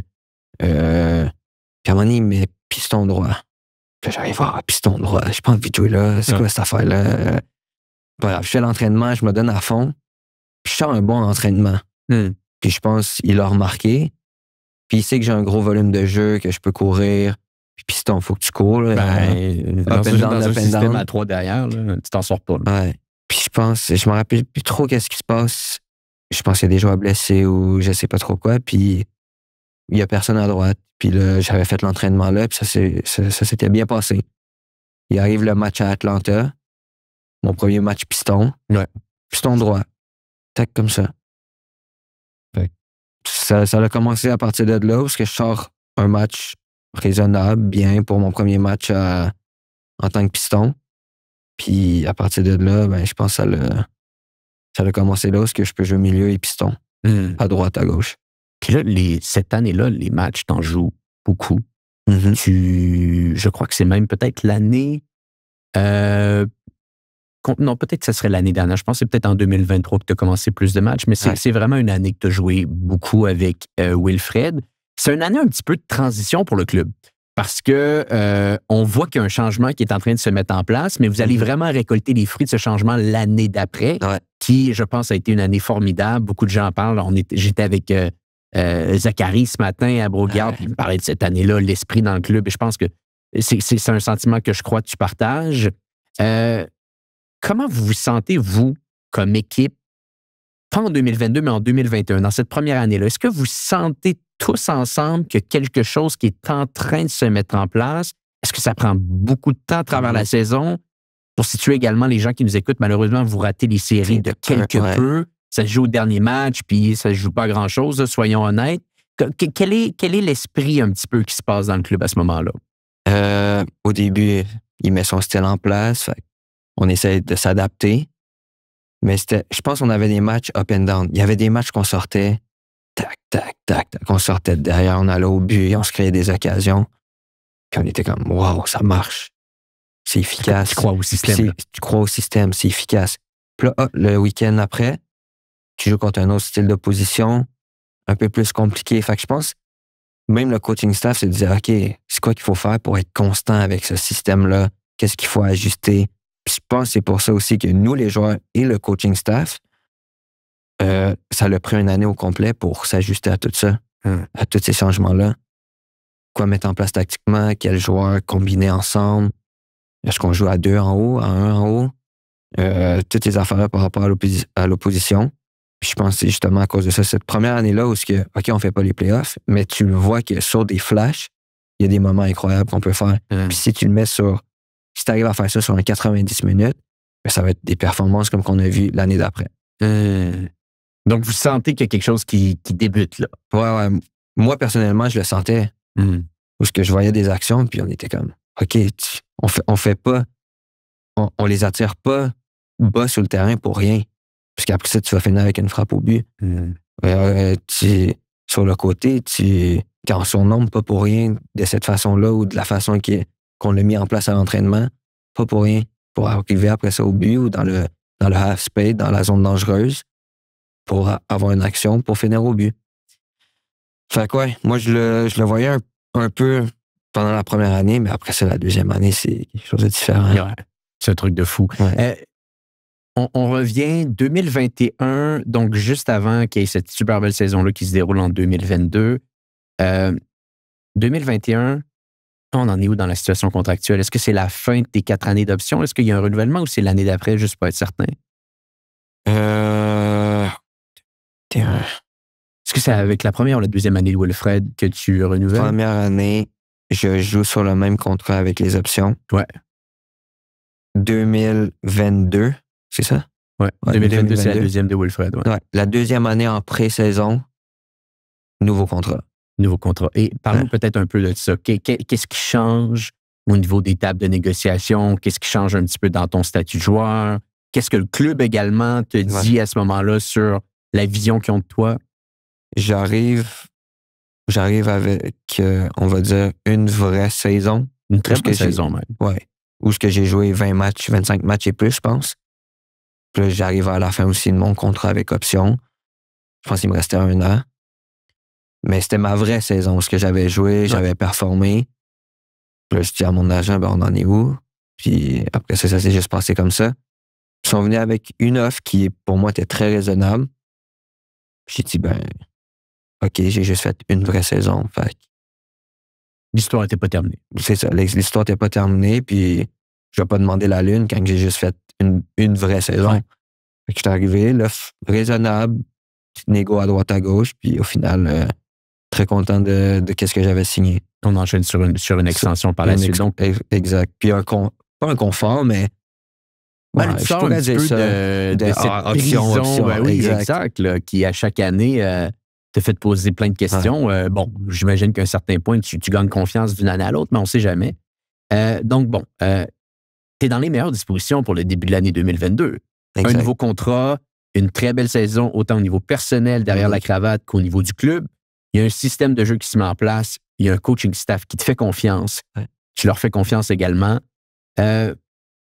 En début d'année 2022, on parlera des succès que vous avez eus par la suite qui ont été vraiment, vraiment intéressants, autant pour vous que nous, fans qui suivaient le club. C'était sensationnel. Comment tu sens l'équipe en début d'année? Quel est l'esprit de corps qui se met en place au sein du CF Montréal en début 2022, la deuxième de Wilfred? Malade. OK. Ouais. Okay. Je pense qu'on commence l'année, on a la CONCACAF. Ouais. Les premiers matchs MLS, je pense pas qu'on les gagne. Les 2-3 premiers. Ouais. Mais tu voyais dans le jeu. Il y avait une identité. On est allé au Mexique, je pense. Puis on a joué avec notre identité. On n'est pas sorti de qu'est-ce qu'on voulait mettre en place. Puis on s'est créé des occasions. On s'est fait sortir après ça quand ils ont joué à la maison, mais sur certaines phases de jeu, on les a tués. Mm-hmm. Et on le voyait. Puis après ça, plus que la saison avançait, ça a été un autre rythme. Est-ce que c'est ça un bon coach selon toi? Un coach qui est capable d'arriver avec une identité de jeu qu'il croit et qui est capable de répéter ad vitam aeternam à ses joueurs pour qu'eux y croient également? Oui. Je pense que c'était la clé du coaching staff et de Wilfred au complet. C'est qu'ils avaient toute la même vision, ils partageaient toute la même vision, puis ils étaient convaincus de ce qu'ils faisaient. Ils sortaient jamais de ce qu'ils ont mis en place. Donc, ultimement, en étant convaincu, on devient convaincant. Les joueurs achètent le plan. Exact. Vous y croyez parce que ça fonctionne. C'est ça un peu qui se met en place. Il y a un bon style de jeu. Vous êtes capable de sortir de derrière. Vous construisez bien. Mais au-delà de ça, c'est que ça marchait. Exact. Si ça marchait pas, c'est difficile à acheter comme plan. Fait que tu sortais de là et tu disais, c'est le meilleur foot que j'ai joué de ma vie. C'est facile, t'as une option là, t'as une option là. On va vers l'avant. On a la possession. La transition défensive, on est là, on récupère le ballon dans 5 secondes. On court, mais sur 5 mètres, puis après ça, on a encore le ballon. Fait que c'était vraiment un soccer qui était vraiment le fun à jouer. Je pense que ça a été un de tes plus beaux moments professionnels, ça, cette année-là. La deuxième de Wilfred. Ces années-là, ouais. La deuxième, j'ai même moins joué. Effectivement, tu reviens tranquillement au milieu, là. Ouais, j'ai des petits flashs. Ils me donnent des petits flashs au milieu de temps en temps. Tu joues souvent entre les deux. Ouais, je suis des fois au milieu. Je pense que j'ai 4-5 matchs au milieu, puis le reste piston. Mais ouais, j'ai un peu moins joué, mais c'est l'année où j'aimais trop ce qu'on faisait aux entraînements, en match. Que je jouais ou que je jouais pas, je sais que j'allais apporter mon grain de sel si je rentrais, puis que j'allais avoir du plaisir. Fait que j'arrivais à l'entraînement, puis comme tu as dit, j'étais convaincu de ce qu'on faisait. Fait que si je me posais pas 1000 questions, j'arrivais, on faisait ça, tac, tac, tac, puis ça marchait. C'est un sentiment commun avec tout le monde? Ouais. Avec tout le monde dans le groupe. Tu vois, que tout le monde avait adhéré au système, puis qu'ils voulaient aller dans la même direction. Tout le monde était fier. Tu marques un but, tous les gars sur le banc se lèvent, puis ils vont célébrer. 1-2-0, avec rien il n'y a pas de trophée, il n'y a pas de... C'est juste un deuxième but sur un match de saison régulière, puis tout le monde se lève, puis va célébrer. Tu voyais la chimie dans le groupe était vraiment bonne. Avec du recul aujourd'hui, on le voit là, Wilfred Nancy a des succès incroyables en MLS. Un coach qui, paradoxalement, m'a coaché moi aussi quand j'étais plus jeune, qui m'avait marqué. Et quand j'ai vu qu'il a été capable de monter les échelons comme toi, tu as été capable de monter les échelons à travers le temps, c'est là que tu vois l'ambition, l'envie que ce coach-là avait. Avec du recul aujourd'hui, qu'est-ce qui explique selon toi son succès? Qu'est-ce qui fait en sorte, et je pense que ça serait pas correct de simplement l'isoler ici, je pense que vraiment son coaching staff, qu'est-ce qui fait en sorte selon toi que Wilfrid et son coaching staff ont autant de succès, qui arrivent à gagner des trophées d'entraîneur de l'année? Qu'est-ce qui fait en sorte qu'il est aussi bon? Je pense qu'ils sont tous sur la même page, puis qu'ils ont build up leur style, leur identité sur, je sais pas trop combien d'années qu'ils se connaissent toute la gang, mais on va dire 15 ans. Et même plus que ça, mais on va dire 15 ans, là. Avec une vision précise. Avec une vision précise, avec une identité, puis tout le monde est convaincu dans le groupe que ça fonctionne. Puis on le voit, les résultats, que ça fonctionne. Ouais. Mais ouais, je pense que c'est vraiment ça. Ils ont essayé des patentes, c'est sûr, à droite, à gauche, avec des joueurs. Puis ils ont vu que certains trucs fonctionnaient pas. Puis à partir de là, essai-erreur, puis ils ont build up là-dessus. Puis là, ils sont rendus où ils sont rendus en ce moment. Ouais. Donc, la deuxième année de Wilfrid comme coach du CF Montréal termine. Vous faites les séries. Malheureusement, vous êtes éliminé assez rapidement dans les séries éliminatoires. Malgré que vous avez fini, premier ou deuxième, je pense, à ce moment-là? Deuxième. Ah, c'est quand même rendu demi-finale, je pense. De demi-finale d'association, je crois bien. Ouais, c'est demi-finale d'association. Mais c'était un style de jeu qu'on n'avait pas vu depuis, on pourrait dire peut-être argumentablement, les années de Drogba, où est-ce qu'il y avait une certaine effervescence dans le stade quand on allait voir le club. Bon, il y a certains, je pense, visions différentes entre le coach et le club. Finalement, Wilfrid part. Mm-hmm. Comment que Mathieu Choinière se sent à ce moment-là? Parce que j'ai pas envie de mettre des mots dans ta bouche ici, mais je pense qu'il a beaucoup aidé à ton éclosion ici. Donc, 100%. Ouais. Comment tu te sens? Comment tu le vis? C'était pas facile. Sérieusement, comme je m'entendais bien avec tout le staff, tout le monde. Fait. As-tu eu une discussion avec lui quand il est parti? Oui.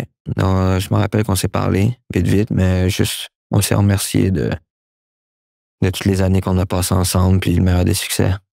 Mais ouais, c'était juste, ça allait tellement bien qu'on voulait juste que ça continue sur d'autres années. Mais au final, après ça, chacun son parcours, puis je pense pas qu'il regrette. Ouais, ben écoute, je pense que Wilfrid a tellement bâti une belle fondation à travers le temps qu'il est capable d'avoir du succès assez rapidement ailleurs, et on le voit, ils ont gagné le titre l'année dernière, il y a encore une saison formidable cette année, donc c'est assez exceptionnel tout ça. Des coachs, on va en avoir plusieurs dans notre vie quand on est un joueur professionnel, donc on doit passer à autre chose. Est-ce que tu appréhendes la nouvelle direction qui arrive, sachant même pas qui va être le coach, mais c'est quelque chose d'important. Puis pour les gens qui nous écoutent, il y a beaucoup de joueurs qui me l'ont dit. Tu peux être un très bon joueur, mais souvent, il y a un timing, il y a un contexte avec le coach en place qui peut peut-être avoir une vision différente par rapport à ton jeu. Est-ce que tu as une appréhension avec peut-être les nouveaux coachs qui vont arriver? Non, vraiment pas. Tu es rendu confiant, là. Tu sens que peu importe, tu vas être capable de faire ta place. C'était pas vraiment confiance ou quelque chose comme ça. C'était plus que j'ai eu X nombre de coachs avant ça. Fait que je me suis dit, bon, l'autre qui arrive, je vais être capable de m'adapter. J'ai été capable de m'adapter à jouer piston, à jouer au milieu, à jouer ce qu'ils m'ont mis. Fait que je me dis, le prochain qui arrive, ben, je vais être capable de rentrer dans son système de jeu. Fait que je m'en vais en pré-saison, puis même en off-season avant ça, je me pose pas de questions. Je commence pas à stresser. Est-ce que je vais avoir le même temps de jeu ou peu importe. Je me dis ça, puis on va voir qu'est-ce qui va arriver. Ça a été une très belle saison pour toi. Ouais. Tu as été nommé joueur le plus utile de l'équipe. Cette année-là, tu vas au match des étoiles.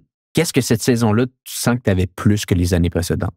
Parce que là, cette année-là également, si je ne me trompe pas, tu marques 5 buts, 5 passes décisives également. Ouais, exact. Donc, plus d'impact offensif. Ouais, beaucoup plus.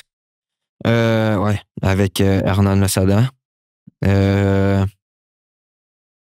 pense qu'il m'a vraiment mis en confiance. Ben, sur ça, on commence l'année. Je pense pas que je suis dans ses plans. Pourquoi? Pré-saison, je pense pas que je suis dans ses plans. À l'entraînement, def central, tout le kit. Il te fait jouer défenseur central? Ouais, ça, c'est une petite anecdote. Là. Puis à un moment donné... Attends, comment ça s'est mis en place, ça? Parce que là, je veux dire, s'il y a un poste que tu n'avais pas joué, c'était celui-là. Là.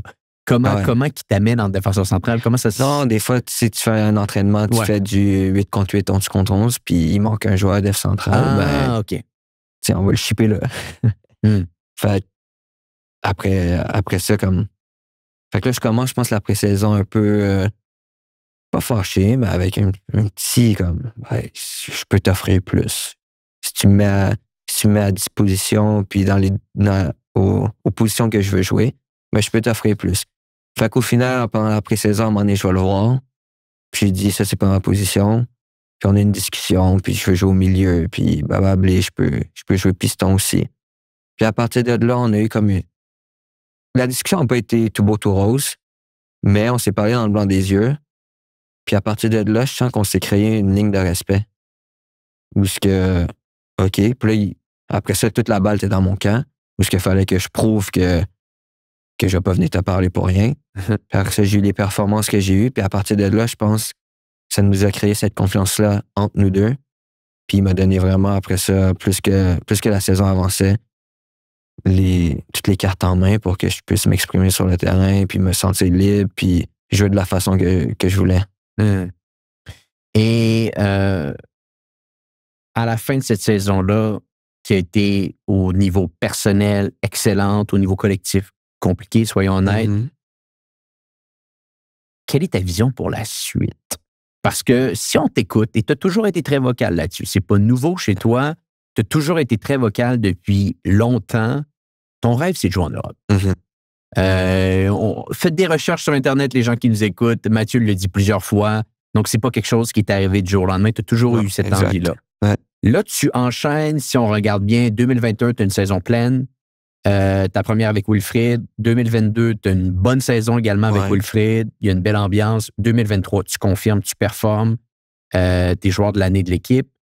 Est-ce que à ce moment-là, commence à te trotter à l'esprit l'idée de peut-être vouloir t'imposer sur le vieux continent? 100%. Ben c'est oui. là que ça commence à être plus sérieux? Plus que ça l'avance, après ça, t'en veux toujours plus, là. Tu veux développer ton potentiel le plus possible. Fait que l'année avance, je prends beaucoup de plaisir, je joue. Puis c'est sûr qu'il y a des discussions à droite à gauche. Je parle avec ma famille, je parle avec mon agent, avec tout le monde. Puis je dis, ben, si ça devrait arriver, ça serait sûrement à la fin de cette année-là. Ou peu importe. Au final, comme tu l'as dit, je veux rien cacher. Ça a tout le temps été un de mes rêves de jouer en Europe. Fait que c'est sûr que je vais demander ces questions-là à mon agent qui va s'occuper de tout ça. Fait que, ouais, ça a tout le temps été dans un coin de ma tête. As-tu eu des ouvertures à la fin de cette année-là? Avec des clubs en Europe? Non, j'ai rien eu. Vraiment. Après ça, moi, j'étais content de continuer à Montréal. Ça, avec la saison qui venait de finir, j'avais hâte de commencer l'autre saison. Ben oui. Je me sentais bien. J'avais du plaisir. Fait puis on va pas se mentir, la MLS, c'est une excellente ligue. Ça a grandi comme pas possible dans les dernières années. Ouais. C'est une excellente ligue. Parce que tu pouvais aussi te dire que je fais ma carrière là. J'aurais eu aucun regret à dire je fais toute ma vie à Montréal, je joue en MLS. Puis à la fin de ma carrière, ben, j'aurais eu aucun regret à dire hey, j'ai eu une bonne carrière dans ma vie, puis je suis content de ce que j'ai fait. On regarde ce que Sam Piette fait à Montréal. Exact. Lui, tu vois, c'est intéressant. Il a fait l'inverse. Il a commencé, il a fait tous ses parcours de jeunes en Europe pour finalement revenir à Montréal et dire vous savez quoi, guys? C'est bien l'Europe, mais c'est pas la seule option. Il y a vraiment une belle infrastructure également à Montréal. Donc, je te suis ici de dire tu aurais pu faire la même chose aussi. Là.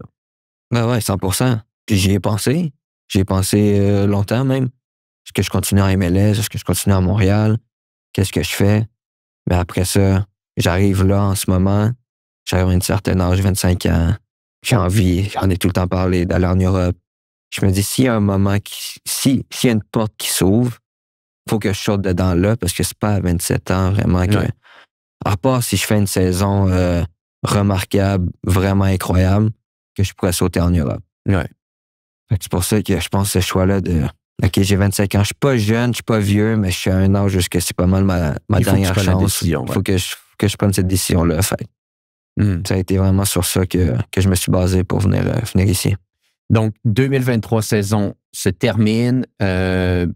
Saison pleine de ton côté. c'est dans le coin de ta tête, mais ça reste un projet qu'on met sur la glace pour le moment. On se concentre pour bien débuter l'année 2024 avec le CF. Et comme de fait, tu commences sur des chapeaux de roue. Comme tu avais terminé 2023, les choses vont bien de ton côté. Tu joues bien, tu enchaînes les matchs. Tu retournes on appelle ça le MLS All-Star, tu retournes au match des étoiles de la MLS. Et là, c'est à quel moment ça commence à être un petit peu plus sérieux dans ta tête de dire, ah, peut-être qu'on s'en va en Europe, peut-être que non. Est-ce qu'il y a un déclic? Est-ce qu'il y a un moment? Qu'est-ce qui se déroule? Je sais pas comment dire ça. Tu vois, tu joues les matchs, tu performes, t'attends juste ça, en gros. Ben oui. T'attends juste ça. Fait que quand c'est venu, c'est comme, OK. Après ça, c'est sûr que j'y ai pensé. Comme je t'ai dit, est-ce que je veux continuer en MLS? Ouais. Ou non? Est-ce que je veux vraiment faire ce saut-là? Parce que je connais pas ce qui se passe là-bas. Je sais que je suis bien ici, je suis dans mon confort, mais est-ce que je veux vraiment faire ce saut-là? J'y ai gros pensé. Changement. Ouais, je veux dire, c'est un big en train de t'épanouir. Tu as les plus belles années de foot en termes de calibre, en termes de niveau de jeu à Montréal. C'est pas une petite décision. Là. Toi qui as joué de... Et je pense que c'était intéressant. Je t'écoutais sur un podcast et tu disais, moi, le CF Montréal, j'ai juste connu ça. Là. Ouais. J'ai rien connu d'autre. Là. Et là, tu penses plonger dans l'inconnu à 25 ans. Ouais. C'est un gros changement. Là. Non, exact. Comme tu as dit, j'ai juste connu ça. Je me suis fait formater de A à Z. Impact de Montréal, CF Montréal. Paf. J'avais envie de voir ailleurs, connaître autre chose. Ouais. C'est pour ça, j'y ai pensé, mais quand la décision est venue, puis ça a été fait, j'ai rien regretté. J'étais comme, bon, je vais aller apprendre le foot ailleurs. Je vais apprendre un autre soccer, tout le kit, puis je vais voir c'est comment. Puis je vais rien regretter de ce parcours-là. Est-ce que ça s'est fait vite? Est-ce que ça s'est fait vite que le club à Zurich a émis un intérêt? Est-ce que ça a été en début d'année? Comment ça s'est fait? Ça a duré sur, on va dire, je pense environ un mois et demi, où il y avait des discussions, puis on entendait un peu, puis là, moi aussi, je parlais à mon monde pour voir comment que ça allait, est-ce que c'est une bonne décision, tout le kit, puis au final, c'est environ un mois et demi, où on essayait de voir la direction que ça allait prendre avec les négociations et tout. Donc, c'était rendu clair dans ta tête que tu voulais aller en Europe. Après, je te dirais 3 semaines, c'était vraiment clair où c'est bon, je vais aller là-bas. Comment qu'on fait pour y aller? Donc là, c'était plus une question de si, mais c'était une question de quand. Ouais. Que ça s'installait. Mais c'est correct. Puis là, t'étais à 2 doigts de vivre le rêve que tu avais toujours voulu vivre, c'est-à-dire de lui devenir jouer ici à Zurich, en Europe, Zurich qui était, bien entendu, le club qui était intéressé ici. Donc finalement, bon, le transfert se fait. C'est annoncé. Tout le monde est surpris. Et c'est comme une sensation spéciale, je crois, pour les gens à l'externe. Et je serais curieux par la suite que tu me dises, toi, un peu comment tu as vécu ça. D'un côté, il y a une fierté extrême. Encore, un de plus, un Québécois de plus qui va jouer en Europe, parce que là, on les additionne. Là, il y a des joueurs en France, il y a toi en Suisse, il y a des joueurs en Espagne. Donc, il y a des joueurs un peu partout qui commencent à faire leur place. Donc, d'un côté, fantastique. D'un autre côté, c'est un espoir qu'on a vu grandir à Montréal, qui est devenu le meilleur joueur du club en 2023, qui s'enligne pour être encore le meilleur joueur du club en 2024. Donc ça, c'est comme ça que nous, on le vit de l'externe. Comment toi, tu le vis? Beaucoup de nostalgie. Quand j'ai quitté, quand j'ai dit bye à tout le monde, c'était dur. C'était tout le monde du staff, tout le monde que j'ai côtoyé au centre Nutrilait pendant combien d'années? Ça a été... toute ta vie, littéralement, toute ta vie. Ouais, exactement. Fait que ça a été dur. Ça a été dur de dire bye. J'étais attaché à ce club-là, puis je suis encore attaché. Ouais. Fait ça fait partie de qui tu es. C'est exactement. Fait que, ouais, ça n'a pas été facile émotionnellement, mais sur le mettre dans ma carrière, je pense, pour faire le meilleur choix pour ma carrière, ça a été facile à prendre comme décision. Je pense pour ça. Émotionnellement, je suis encore attaché.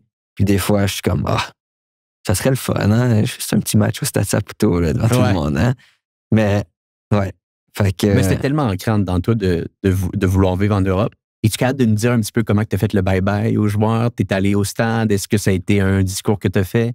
Comment tu as fait tes adieux au staff et à tout le monde? Il y a un moment donné, je m'entraînais. Puis, je sais que j'ai reçu un message. C'était de qui encore? Je me rappelle plus vraiment de qui. Je pense que c'était Corey en ce moment. Puis il m'a dit, OK, on est en train de finaliser tout. Tu viens plus à l'entraînement. Je fais OK, il n'y a pas de problème. Puis là, à un moment donné, il fallait que j'aille prendre mes affaires. Puis là, quand tout a été finalisé, j'ai envoyé un message à tout le monde, au président, au coach. Puis je dis, OK, je vais passer cette journée-là. J'aimerais dire un mot à tout le monde.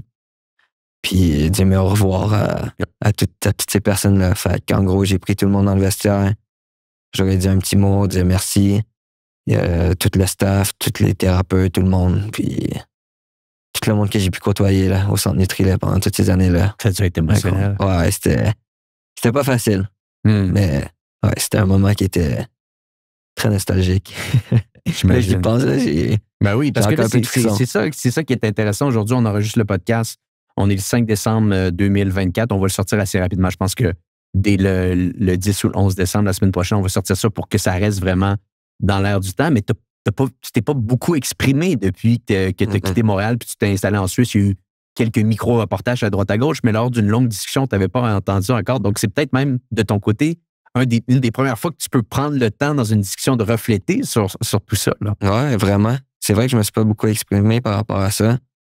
Avec, on va dire, tout ce qui s'est passé. Je voulais vraiment prendre le temps, donc, ouais. Ben écoute, en t'écoutant parler, ce que je trouve fantastique, Mathieu, c'est que il y a eu ce changement-là, mais on sent qu'il y a encore un grand amour envers le club. Puis que quand tu retournes des fois avec des stages de l'équipe canadienne, puis que vous entraînez à Montréal, tu es encore le bienvenu, puis les gens ont envie de te voir. Donc, je pense que c'est une grande fierté également que les partisans montréalais ont que tu puisses jouer maintenant en Suisse. Parlons de la Suisse maintenant. Ce qui est important de comprendre, bon, il y a beaucoup de gens qui nous écoutent aujourd'hui qui suivent le foot et qui vont comprendre cette dynamique-là, mais en MLS, on a une saison qui commence en mars et qui, si tu vas en finale, là, tu vois, c'est ce week-end la finale. C'est ce week-end la finale, donc ça va être le 6-7 décembre. Donc, qui commence au mois de mars, peut-être même fin février, des fois, jusque ça peut être au début décembre si tu fais les séries que tu gagnes en finale, sinon ça va se terminer au mois d'octobre environ, fin septembre. Donc, ça, c'est la dynamique en MLS, mais en Europe, on commence en août et on finit en mai. Donc, toi, tu enchaînes quasiment 2 saisons sans arrêt. Aujourd'hui, comment tu te sens? Avant qu'on parle de ton arrivée, comment tu te sens? Est-ce que ça a été beaucoup, tout ça? Est-ce que c'est trop de foot même en ce moment? Est-ce que ton corps peut l'absorber? Non, c'est pas trop, mais c'est sûr, avec tous les matchs à Montréal, tout ce qui s'est passé, changement d'âge, ça apporte du stress, puis ça te boule de l'énergie quand même. Fait que, ouais, c'est vrai que ça en fait beaucoup, mais après ça, t'es là pour jouer au soccer. Fait que dès que t'arrives sur le terrain, c'est facile de retrouver de l'énergie. Comme là, je m'en vais m'entraîner, j'ai pas de manque d'énergie ou quoi que ce soit. Je fais juste m'amuser, puis j'essaie de donner le meilleur de moi-même. Mais ouais, c'est sûr que c'est pas facile d'enchaîner des saisons comme ça, back-to-back, plusieurs mois sans repos. Mais après ça... En plus, avec l'équipe canadienne, on en parlera dans quelques minutes. Mais bon, tu fais ton entrée au club, je pense que ma prononciation n'est pas tellement bonne, là. Grasshopper du club de Zurich. Bon, tu rentres avec le club, tu fais pas de pré-saison. Tu n'as pas eu le temps de faire de pré-saison avec le transfert, tout ça. Mais bon, d'un autre côté, on pourrait argumenter disant que ça fait 4-5 mois déjà que ta saison est commencée. Donc, tu as les aptitudes physiques à ce moment-là, tu es prêt physiquement pour commencer à jouer.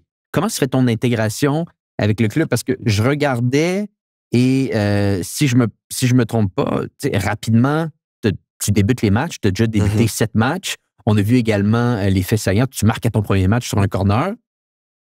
Comment se fait ton intégration avec le club? Super bien. J'ai été super bien, comment tu dis ça, intégré. Ouais. Super bien intégré. Les joueurs, super bon vestiaire. C'est même un ancien, au départ, là, je sais qu'il y a eu un changement récemment, mais c'est un ancien de l'Impact qui était le coach Marco Chelebom. Exactement. Fait que j'arrive là, fait que c'est facile de partager des moments avec lui à Montréal, puis avoir des relations, justement, faire des petits flashbacks de lui quand il était à Montréal, puis moi expliquer c'est comment en ce moment, puis justement, tous les joueurs qu'il a pu entraîner, je connais tous les noms. Donc, c'était facile de créer cette relation-là entre nous deux. Donc, mon intégration s'est super bien passée. Les joueurs m'ont bien intégré. Après ça, je pourrais pas mieux demander que de marquer sur mon premier match. Fait que ça me permet encore plus de m'intégrer dans le groupe et gagner le respect des gars. Puis du coaching staff. Fait que ça, pour l'intégration, ça s'est super bien fait. Et le niveau, ça ressemble à quoi? Je te dirais, ça ressemble pas mal à la MLS. Style de jeu différent. OK. Plus tactique ici, plus... Beaucoup de transitions. Intéressant. Beaucoup de transitions. Le jeu, quand même relativement ouvert, où pas mal toutes les équipes arrivent à bien presser, à te mettre sous pression, mais une fois que tu pètes, on va dire, le pressing, il peut y avoir beaucoup d'espace. Mais après ça, c'est un niveau qui ressemble vraiment, je pense, à la MLS. Donc, t'es pas tellement déconcerté de voir ce que tu vois, là, un peu. C'est un style de jeu que tu connais, qui est pas tellement différent que ce que tu avais connu en Amérique du Nord. C'est plus facile. Quand même très, très différent, je trouve, le style de jeu. Le style de jeu, mais le niveau est similaire. Le niveau est pas mal similaire, mais le style de jeu, quand même différent. C'est ça, comme je l'ai, beaucoup de transitions, beaucoup d'espace. En MLS aussi, quand même, mais un peu différent. C'est un peu différent, je trouve, ici. Je sais pas comment. J'ai pas full joué. Mais non c'est plus. Ça, tu as joué je peux pas. 7 matchs et la plupart des matchs que tu jouais pas, comme tu me disais, c'est que tu revenais d'un camp avec l'équipe canadienne. Donc, t'as pas encore t'as pas une saison. Je connais pas énormément la Ligue, comme que je connais la MLS, où j'ai eu plein de saisons. Là, j'ai 7 matchs, puis c'est ça. Fait de qu'est-ce que je peux voir en ce moment, c'est 2 niveaux qui sont relativement très proches. Très proches, très similaires. Ça montre vraiment l'évolution. Parce que là, de la MLS, pendant longtemps, on disait qu'on était très loin des divisions 1 européennes. Là, tranquillement, on sent qu'on peut s'approcher de tout ça. J'aimerais parler un peu de l'équipe nationale. Tu as fait une ascension assez impressionnante là, dans les derniers mois, je dirais. Tu as fait la Copa América cet été. Et là, tranquillement, tu as commencé à t'imposer et à jouer de plus en plus. Comment t'expliques un petit peu cette évolution-là avec l'équipe nationale? Comment ça se déroule? Ça se déroule super bien. Je pense qu'il n'y a pas un meilleur vibe dans un groupe qu'en équipe nationale. OK, le groupe vit bien. Là. Le groupe vit super bien. Je pense que ça se voit dans nos résultats. Ben oui. Et de la façon qu'on joue, parce que tout le monde a adhéré au système de jeu qu'on a mis en place. Puis on se bat pour le gars à côté de toi. Je suis prêt on dit prêt à t'arracher une jambe, mais c'est vraiment ça. Le vibe dans l'équipe est vraiment bon. Puis tu sens qu'il n'y a personne qui a une haine, on va dire, de ne pas jouer ou quelque chose comme ça. Tout le monde est content pour tout le monde célèbre après les matchs. C'est fou. Puis je pense c'est surtout à cause qu'on a eu des bonnes performances dans les compétitions qu'on a eu, Copa América, là qu'on enchaîne en Nations League, puis qu'on s'est prouvé qu'on peut jouer contre les meilleurs.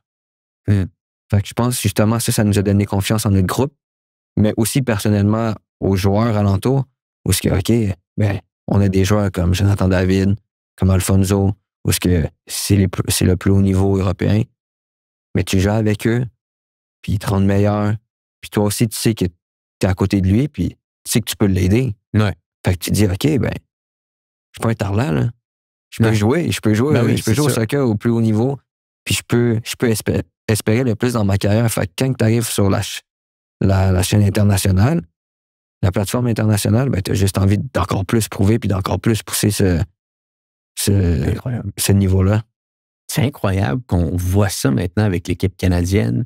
Ça peut paraître peut-être clair pour vous parce que vous le voyez de l'interne. Vous avez vu l'évolution. Vous avez vu les changements qui ont été mis en place. Mais nous, de l'externe, les fans, Canada, on les voir en Coupe du Monde, les voir gagner des compétitions, les voir en demi-finale, la Copa América. Dans quel monde on aurait pu penser ça il y a 10 ans? Tu sais? C'était quasiment impossible. Et là, on en parlait un petit peu, toi et moi, en venant ici pour le podcast. De plus en plus, les standards montent, les attentes montent. C'est-à-dire, quand tu vas faire une demi-finale de Copa América, que tu te bats contre le champion du monde et que ça passe à pas grand-chose que vous vous qualifiez, ben là, de plus en plus, on ne va pas simplement s'attendre à ce que vous vous qualifiez. Là. On va vouloir que vous alliez plus loin dans la compétition. C'est rendu les nouveaux standards. Ouais. On a envie de performer, puis sky's the limit. Si on peut se rendre en finale, on va en finale, puis on la gagne. Vous y croyez? On y croit. Je pense que c'est ça. Le sentiment dans le groupe, c'est ça. N'importe quel match qu'on va jouer, que ce soit un match amical, que ce soit phase de poule, que ce soit quart de finale, demi-finale ou ce qu'on s'est rendu en Copa América, le prochain niveau, c'est jouer la finale puis la gagner. Mais justement, c'est n'importe quel match, on est là pour gagner, puis on est là pour performer en jouant dans nos principes qu'on a mis en place. Puis avec le vibe qu'on a, c'est justement ça, on peut y arriver. Personne ne peut vous arrêter. C'est ça le feeling qu'on a. Donc, c'est merveilleux. Je te dis, on va là-bas, on s'entraîne, tout le monde sourit, tout le monde est content. T'arrives jour de match, tout le monde est confiant. Tout le monde sait qu'on va faire un bon match, que dans les moments difficiles, on va se soutenir puis on va être fort ensemble. Mais c'est ça que je ressens dans ce groupe-là.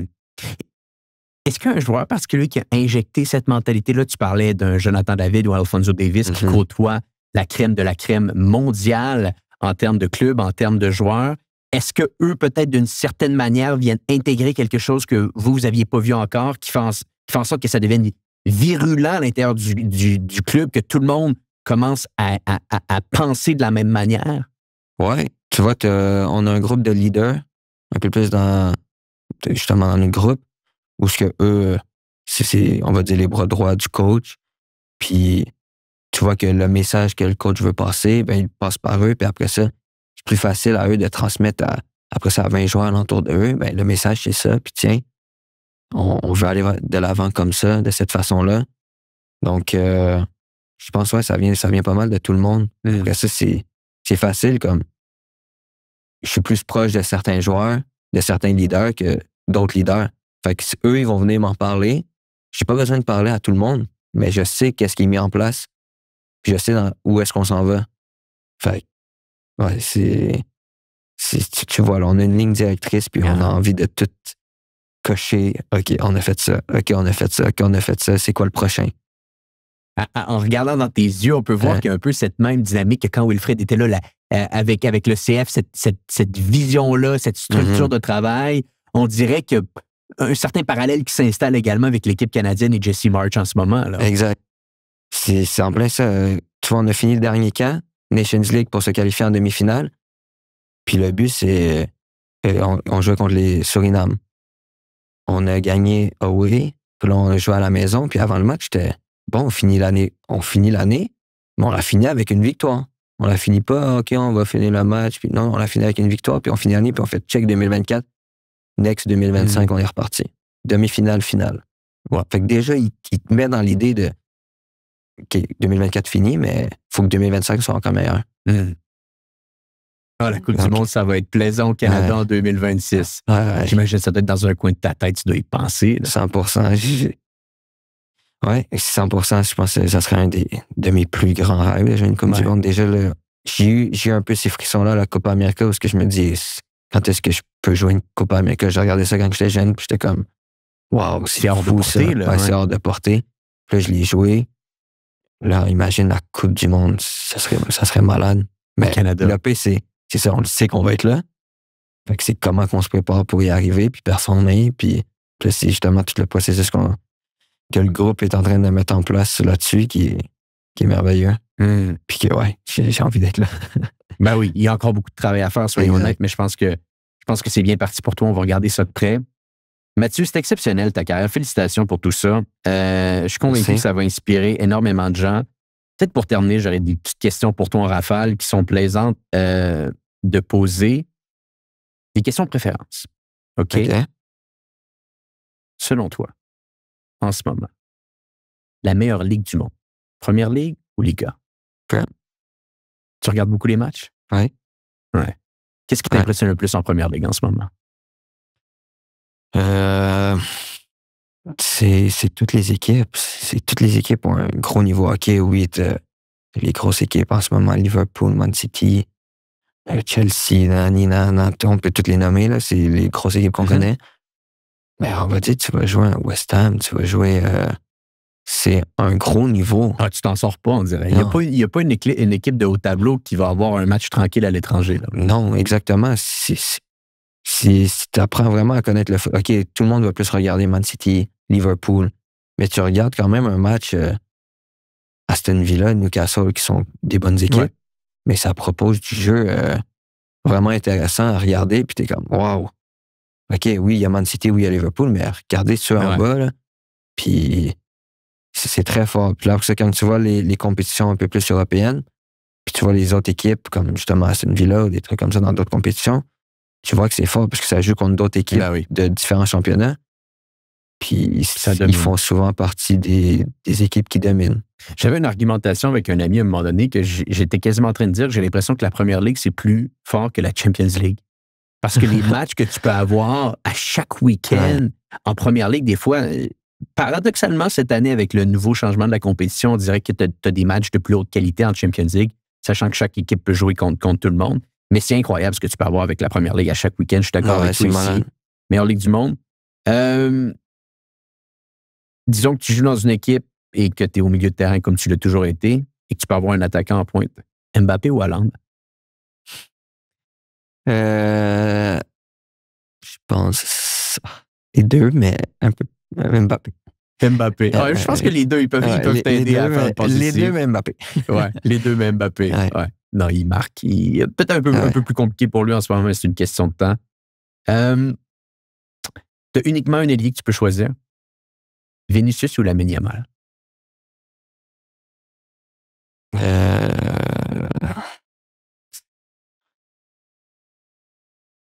En ce moment, Vinicius. En ce moment, Vinicius. En ce moment, Vinicius. On fait le podcast dans 2 ans. Ça va peut-être changer. OK. Ça, c'est bon pour toi parce que tu joues toujours au milieu. Tu peux construire ton équipe autour d'un seul joueur. Rodri ou Busquets? Busquets Prime? Rodri Prime? Oui, bien entendu, oui. Je pense que j'ai plus vu Busquets, fait que je me dirais à côté de Busquets. Prime Busquets. Ouais. Mais après ça, c'est pas un mauvais choix un ou l'autre, on se comprend. D'ailleurs, parlant de ça, c'est quel milieu de terrain que tu as regardé beaucoup en grandissant qui t'a beaucoup impacté comme joueur? Modric. Modric Iniesta. Les deux. Effectivement. Je peux voir un petit peu. Ouais, mais un peu plus Modric, je pense. Que Iniesta, c'est un peu plus haut sur le terrain. Quand j'ai plus appris à me connaître comme joueur de soccer, c'est Modric un peu plus bas, plus dans alimenter. Oui, il est décisif, mais pas autant. Un peu plus box-to-box que numéro 10 Iniesta. Même si, Iniesta, je te comprends. Je pense que Modric est beaucoup plus box-to-box. Iniesta va faire la grosse différence dans le dernier tiers, même des fois qu'il était sur le côté gauche à Barcelone avec Pep. Donc, clairement, quel joueur incroyable, Modric. La longévité, je pense qu'il va avoir 40 ans cette année, c'est un 85. Ça, c'est fou. Il est encore avec le Real, argumentablement le meilleur club du monde. C'est incroyable.